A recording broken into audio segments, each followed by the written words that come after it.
So I'm back in a very messy shop after another weekend of launching rockets, this time on a frozen lake, which was really cool. We've been waiting a long time to get ice. I think the last time we did this, it was like 2021, 2022.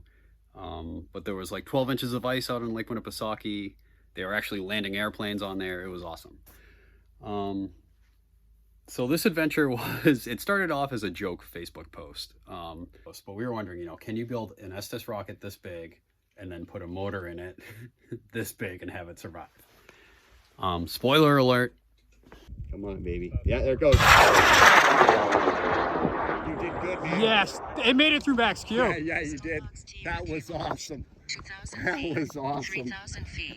Not to get too geeky, but I know the buckling strength of a column, right? It's related to its unbraced length. So I figured if I reduced the amount of tube that was unbraced in here, it might have a shot at surviving. So we've got a motor mount that goes up to about here, and then couplers that go to here, and then an AV bay. And then there was like 2 inches of Estes tube that was unsupported. We did an analysis and I knew the max force due to acceleration would be like 9 pounds. And like, also the max force due to aerodynamic drag was somewhere around like 9 pounds too. And they don't happen necessarily at the same time. So basically, did I think 2 inches of this Estes tube could handle 9 pounds without crushing? And I really did believe it. So I went ahead, built the rocket. I bought some DMS motors because we didn't know if these were coming back, or we assumed it was basically a disposable rocket. So yeah, I bought a kit from Bad Boy Rocketry on eBay. He had some Estes nose cones and tubes. Great store. Totally recommend buying from them. I've had quite a few upscale kits from them. They're awesome. So shout out. Made a motor mount out of 54 millimeter lock tube. Put a coupler in there, put an AV bay in. Had to use mailing tubes to make my AV bay, but that was fine. Cut some plywood bulkheads. I modded the nose cone so I could fit a featherweight tracker in it. Hopefully so I could get this back. And I ran some fin flutter analysis, and the 1/8 inch plywood fins that it came with were a little sketchy. So we ended up going 1/4 inch birch ply fins, and I made them nice and chunky to add to the drag, so hopefully this thing wasn't going too fast. What else? I made sure stability was 2 calibers for the whole flight, and that helped a lot. And I also made sure the fin span was at least like a 1.2 calibers off the body tube to keep it in some sort of airstream while it was going Mach. I painted it a bright color, and then I actually wrapped it with chrome vinyl, and I was hoping that would help me see it. Turns out that vinyl just shredded off because it went like faster than the speed of sound. But I was also hoping the vinyl would help stiffen the tubes in key areas, but obviously it didn't stay on very long. So it's an Estes Pro Series on a K535 DMS. Oh my God. This just might be a shred, folks. So 17 seconds to apogee. We'll see if we make it past. Okay. Max Q is at 2. Okay. All right, we're going on pad A1 in 5, 4, 3, 2, 1. Launch. Come on, baby. Yeah, there it goes. You did good, man. Yes, it made it through max Q. Yeah, you did. That was awesome. That was awesome. 3,000 feet. 6,000. 6,000. 7. I wanted 81. It held, man. That's cardboard. 7,900. Oh, 999. I've never hit 8 and I never will. All right. That thing was screaming. Dude, so cardboard can go Mach 1.4. All right, Rich and I, thankfully, big shout out to Adrian for featherweight. Yeah. You went how high? Like 10? A little over 10,000 feet. I did 7,999. I wanted over 8. I'll never get 8,000. We both broke Mach. A little iffy on the tracker though, but because we're both using featherweight, Rich's rocket was able to ping off mine as it went up, and now we're walking towards them. Oh. So the ice is growing.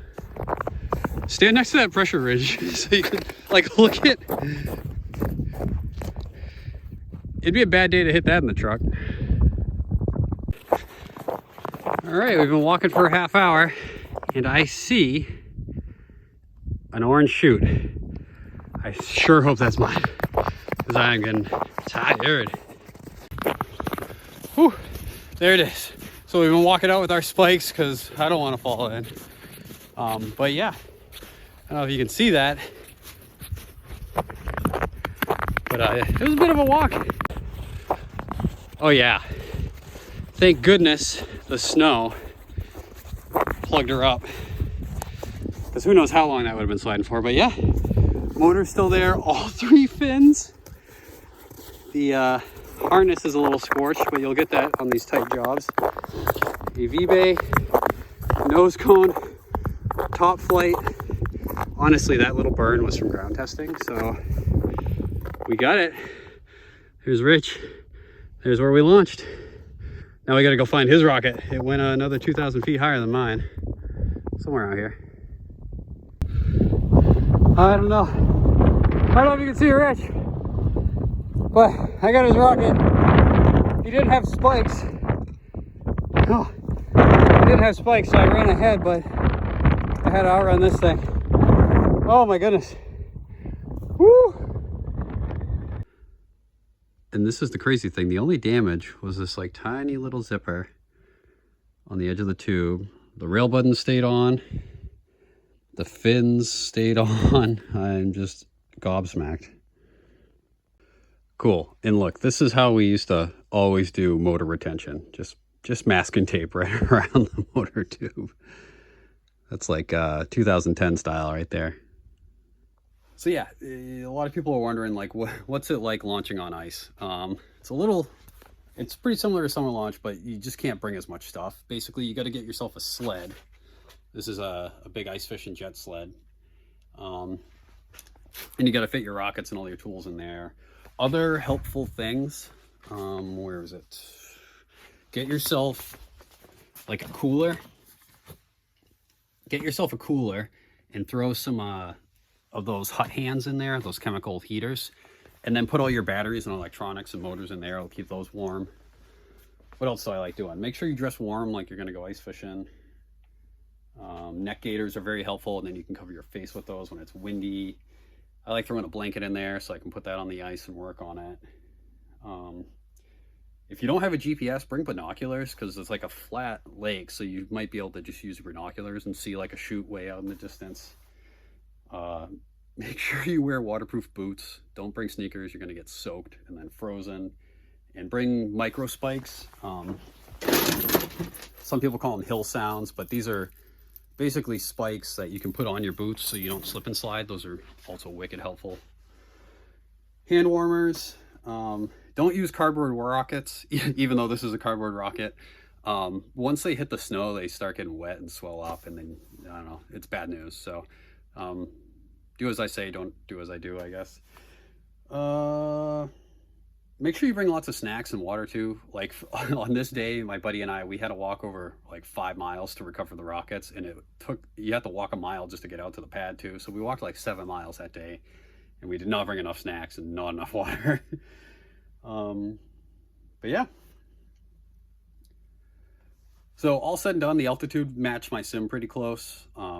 So I'm guessing it was somewhere between like 1.25 and 1.4 Mach. That's what various versions of the computer sim said it would do for speed, and kind of agrees with what the altimeters saw. I also got to try out the new Featherweight Blue Jay. That worked out very well. But yeah, so here's some bonus launches. Someone came out and got their L1 cert done, which was awesome. And my buddy, he put a minimum diameter 54 over 10,000 feet, which was pretty cool. One. Come on, baby. Light. I think I saw smoke. Yep, yeah, it's smoking. There you go, bud. Oh, please pop. Please pop. Got it. You got it, bud. You did the up part. Yeah. Beautiful. I don't see anything. Wow, it No, went. you're up. Perfect weathercock too. It's right over us. Oh, You gotta shoot. Yeah, bud. Congrats. Thank you. Perfect. Now, Get walking. now, that is. Dreamsicle. It's a 54 millimeter on a K540 metal storm. Oh boy, this is 11,000 feet. Oh gosh. All right, we're going in 5, 4, 3, 2, 1. Launch. Come on, baby. Come on. Yep. Nice. Boom. She's going. Yeah, keep your eye on it. Yeah. Because it hooked. What's your tracker saying? Let me unlock my phone. You're good. I think you're good. I mean, you're not 8,500, gonna- 8,800, listen, 9,100. At this point, you got to start looking down on the horizon because it may come down so fast. I've caught them coming in before. It's Yeah. very hard to 10-3. do. Because if that thing lawn darts, We'll know how fast it's coming down with the. You got a drogue? I heard I it. just heard it. Yeah, I Yeah. heard the man. Yeah. We're coming down at 60, 50, 60 feet a second. Yeah. It's perfect. drogeless.